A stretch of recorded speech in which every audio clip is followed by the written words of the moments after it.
Now, there is a lot of uncertainty about the future of citizens desirous of furthering their tertiary education. With changes to GATE, many are wondering if they're going to get funding. And with the recent scare of an old memo being leaked, fears were raised again. Now, Mr. Makesi Peters is a former president of the UWI Guild, and he has some concerns, but he also has some suggestions. Good morning, Makesi. How are you? Good morning. Good morning. Well, GATE is, a curse and a blessing, as I always say. Mainly because when the program was introduced in 2004, it gave many individuals, people who wasn't able to afford education, opportunity to, seek tertiary education. However, in doing that, the policy itself wasn't clear. So as a result, there was excessive wastage and a huge amount of expenditure. And I honestly think if that policy was developed in such a way, a clear way, back in 2004, we would not have been in the problem that we're in today.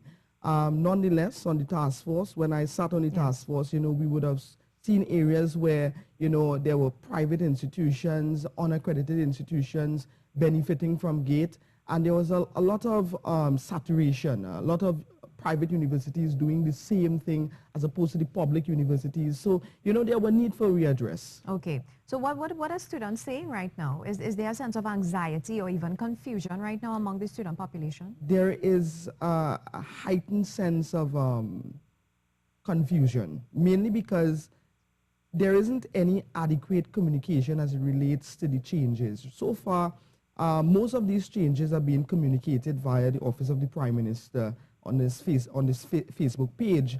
Last time I checked, I had about 19,000 people liking the Office of the Prime Minister's Facebook page. I think to eliminate any ambiguity, you need more communication. And that would come in the form of consultation, but the time for consultation is already gone. Now it's time to have a public forum where the Minister of Education, government official come forward and explain these changes clearly. Now, as a task force member, well, previous task force member, I would have supported some of these changes because really and truly, when you look at the amount of money that was invested into the program and you look at the output, right, you have a lot of people, students especially, dropping out of the system. You have a lot of students abusing the system, transferring from one university to the other. So we need to put some sort of control, all right? But at the same time, in maintaining that control, we saw some good results into the tertiary participation rate. The tertiary participation rate would have increased from 2004, it would have been somewhere about 8%, and up until 2015, it rose to about 65%. Now, some is using that as an argument to stop GATE funding, but I'm saying no, because really and truly a knowledge-based economy is what we need. And if we have a knowledge-based economy, some of the social issues that we're experiencing in our country can indeed be solved. Now, you were on the government-appointed task force, as you just mentioned, and you represented students. Were you able to make recommendations that you saw being taken into account in this means testing? Yes, of course. Last year, I would have stood very firm, and I said to the task force members that, yes, we are looking at making changes. But at the same time, these changes must not come all at once. It must take a gradual approach. And, I was very disheartened when the recommendations of 50 years and over to receive tertiary education was cut. I was totally against that. But at the same time, I was saying that if we are doing that, some sort of funding mechanism must be put in place, and that is where they would have increased the help loan from $25,000 up to $35,000. And that is where a lot of task force members, would have supported that move. Another recommendation we were saying in terms of the means testing, I think it's a good idea. My only concern with the means testing was that I feared it could have become political, in the sense that to get a house in this country, you have to go through means testing. And we all know how many people is on the waiting list to get a house in Trinidad and Tobago. Now, to put the education system through a means testing, it could be whatever government. There's this fear among some students that it could become a favoritism sort of stuff. it could become very much political. So that is where the criteria must be very clear. If you don't have a proper criteria and you don't have proper communication, then you'll run yourself into problems. Now, a very good thing that I saw was that the means testing is not mandatory. In other words, if a student refuses to fill out that means testing form or go online and fill out give the necessary information, that student will receive 50% funding regardless across the board. So I saw that, and I think that was a very good move on the government's behalf. So let me get this straight. So, but remember that they said if it is your income is less than $10,000, you will be funded 100%. 100%. So now you're saying whether you fill out the means testing form or not, you are still going to be paid, you're going to be funded 50%? Yes, well, a memo that was circulated.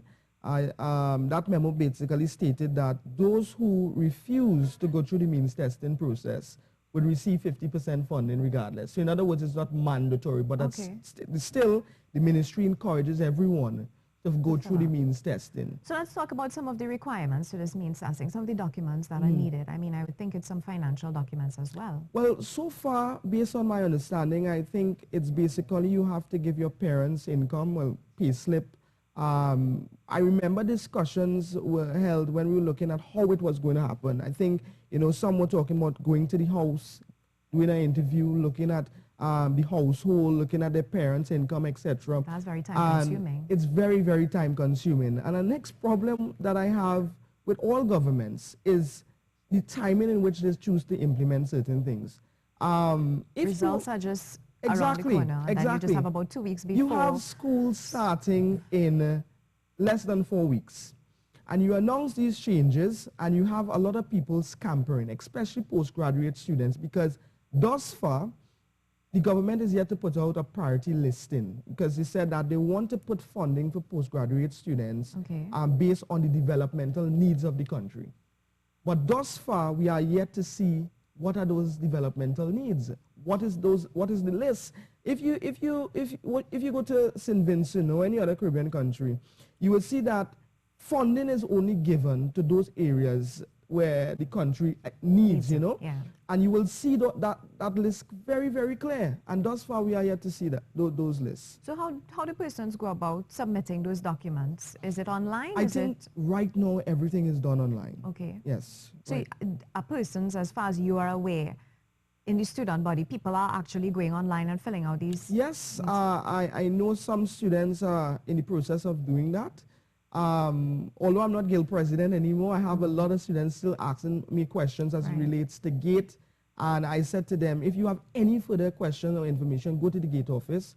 The director of GATE is very helpful, Ms. Davidson, and she would guide you through any process. But at the same time, more needs to be done to clear up that ambiguity. And that is why I'm calling on the Minister of Education, I'm calling relevant authorities to have a public forum. Nothing is wrong with having a public forum and letting people from all walks of life come together and basically discuss these issues.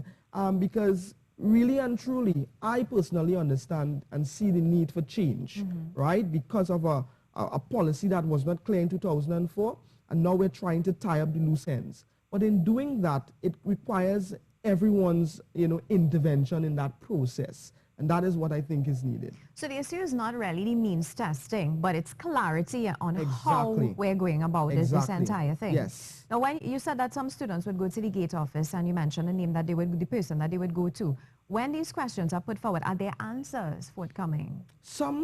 There are some answers forthcoming. Some is still dependent upon the Minister of Education and also the Cabinet. And I could say so in terms of aligning postgraduate studies with the country's development needs. If you go to the GATE office and ask what postgraduate degrees are being funded, they will be very much unclear because of the lack of this list. So even they themselves are unaware because it starts with the minister being able to communicate that information. Exactly. So what is the next step? Well, I think the next step, we're encouraging all tertiary institutions to basically look at the process, the guilds from all COSTAT, UTT, UE, etc., and see if your students are disenfranchised. If your students are disenfranchised in any way, that is where we must speak up, because I'm telling you, in a country like United States of America, if anything is to change in terms of a policy, you know, these students stand up and they march and they protect their rights. Now, some people will say education is not a right, it's a want. I'm saying no. If you need a knowledge-based economy, education is where the government must invest. But at the same time, in making education affordable, we have to ensure that students don't go broke as well. Because when you communicate changes like this, you have to remember that you have students who have to pay rent, they have living expenditure to take care of, and they need to know very, very clear, you know, where this funding is coming from. But as I said, a very good move was made with the increasing of the help loan from 25,000 to 35,000. I really want to give plus for that. And, you know, I really like the idea of the gate means testing, sorry, not being mandatory. And if you don't pull it out, you still have to pay a blanket of 50,000. But I'm encouraging those, you know, who are very much unclear, you know, they go to the gate office on Warner Street and get more information. And, you know, basically share those information with your friends. On Facebook, I'm trying my best to help students and help them to be aware of these changes. And I will continue to call, asking the government and also the Minister of Education to come forward and basically communicate. So they are aware that there is a sense of confusion and uncertainty. Yes. So you do hope, or you would expect that some form of clarification would be made too. I want to ask you about your take on the household income being $10,000. Now, remember, you have to take into consideration other factors in terms of how many persons are in that household. If there's anybody with a disability in that household, if that money is going towards rent and that kind of thing. What's your take on that figure, $10,000? $10,000. I think in reality, it's a lot, because when you look at an average household, and let's say you have a single parent. I come from a single parent home. And let's say in that single parent household, you have at least 3 children in that whole, each at the age of going to a tertiary institution. It would be very difficult for that parent to now pay a percentage, to be difficult for a parent to pay a percentage above that $10,000 allocation, even though it's between $10,000 to $20,000, right? Because you have people going medical school, law school, etc. Now, below the $10,000, I think, in all honesty, that should be reduced a bit to about $5,000 to accommodate for those who really cannot afford education beyond the $5,000. Yeah. All right, but tell me about some other factors. For instance, you have abuse of the system that you mentioned. Yes. You have tertiary institutions actually causing a glut in the system because of their economic needs or whatever. How do you respond to that? Wow. You have a lot of people enter into the education system, and, you know, they really honestly take the freeness for granted. I could say in the UWI, UE, St. Augustine, you have a lot of students that come and they waste time, a lot of time. And they abuse the system to that extent where, you know, you have a high dropout rate in some areas. Engineering faculty, the law faculty. So I think that level of abuse needs to be looked at. And I know the UWI has taken steps by increasing the GPA requirement. The GPA requirement, which used to be at 1, now it's at 2. So if you're slacking off, obviously you will fall off the waistline. So I think really and truly that was a good move by the UWI to increase the GPA requirement, and it goes in line with the GATE program. Do you anticipate a high dropout rate or a mad rush? A high dropout rate. I think so far,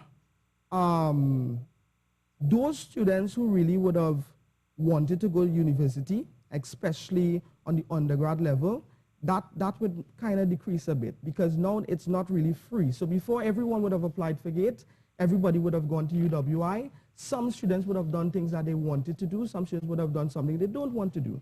So I think the dropout rate in itself wouldn't be as high, but it would be high among the postgrad and the 50.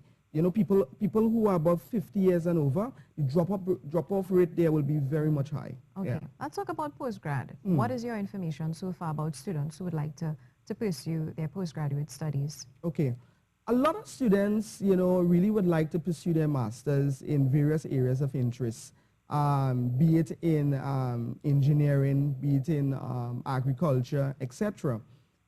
So far, I know a lot of students have been telling me, they applied for GATE through the postgrad application, and thus far, they're yet to get any sort of concrete word if they're getting 50% funding or not. Okay. You have a lot of degrees in the social sciences, master's area in social sciences in UWI, I could say, and students are confused now if to even apply or not, because they don't know if the 50% funding will apply. What I can say, I remember when we were on the task force, we were discussing agriculture, the ability to this country to feed itself. And they were looking at areas of specialization as well, because we have so much general practicing doctors. It's now time we aim for specialization. People who are specialized in heart conditions, different areas of concern through the health industry. I think that is where the focus was.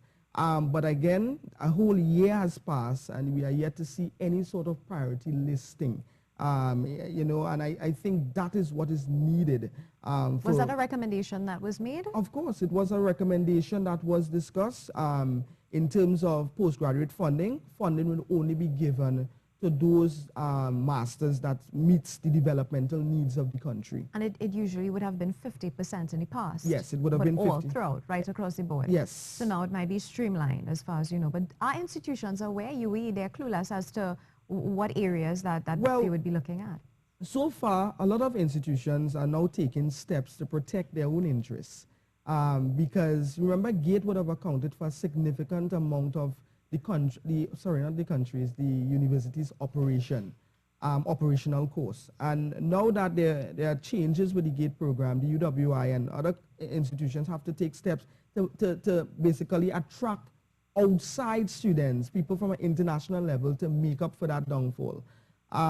So, reality, the restructuring of their finances and the whole approach by the government needs to be looked at to ensure that these universities don't fall off the waistline. I know UWI is the Vice Chancellor last year put forward an article that UWI is on a financial brink. And now that there's changes with GATE, you must anticipate even further crunch on the student population. Now, the minister would have said in an article on July 12th that many students wait until CAPE results are announced to begin the process, but noted it is acceptable for students to fill out the application forms to the tertiary institution, particularly UWI, and those accredited institutions. And he said it is only when the results come out and they are accepted by the tertiary institution that they could apply for GATE funding.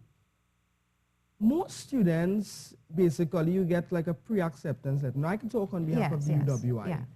When I applied for university, I could recall, I submitted my CAPE Unit 1 results, and then after I submitted my CAPE Unit 2 results.